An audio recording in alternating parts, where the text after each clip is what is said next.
Всеки един от нас има трудни моменти в живота си, преминава през много катарзиси и най-вероятно ни боли доста.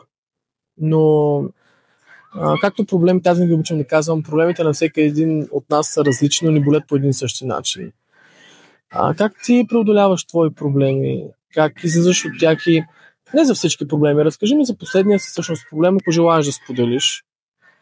Честно казвам, аз съм щастлив, че за огромно мое щастие не съм изпитвал някакви, да мога да кажа, някакви големи проблеми, за което нали, никой не е застрахован в крайна сметка. Да. Но кое може да разтърси? Примерно, кое може да те извади извън равновесие?